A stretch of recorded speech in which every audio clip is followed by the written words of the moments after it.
Parlons de la future PAC en France. Une des principales nouveautés de cette PAC est la mise en place de plans stratégiques nationaux dans lesquels chaque État membre doit établir ses marges de manœuvre et propres critères pour les deux piliers, en conformité avec les objectifs européens et là où la latitude lui est laissée, les enveloppes correspondent. Ainsi, parallèlement aux dernières négociations européennes, le premier projet de plan stratégique national a été présenté par le ministre de l'Agriculture Julien Denormandie le 21 mai dernier, après consultation des différentes parties prenantes. De nombreux points sont aujourd'hui arrêtés dans l'enveloppe fixée par l'Union européenne et sous réserve de validation par celle-ci.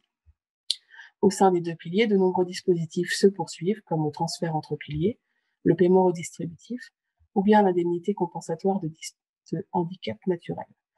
Certains dispositifs évoluent peu, c'est le cas des programmes opérationnels et de l'aide aux jeunes agriculteurs.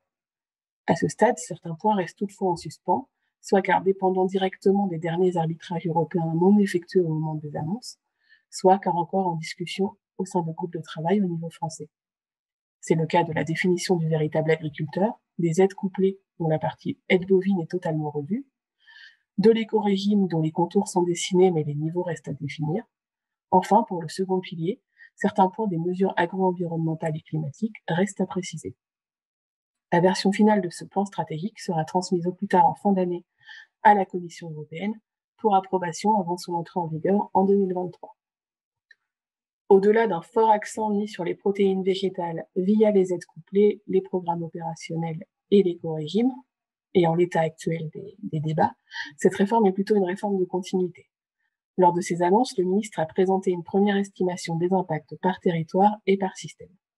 Comme l'illustrent ces cartes qui comparent l'impact de cette réforme à la précédente, la redistribution et ainsi l'évolution des soutiens seraient bien moindres par rapport à la précédente réforme. Vous pouvez retrouver le détail de ces annonces par mesure, l'estimation détaillée des impacts, ainsi que l'ensemble de nos travaux sur la PAC sur notre site, rubrique Conseils et services, PAC.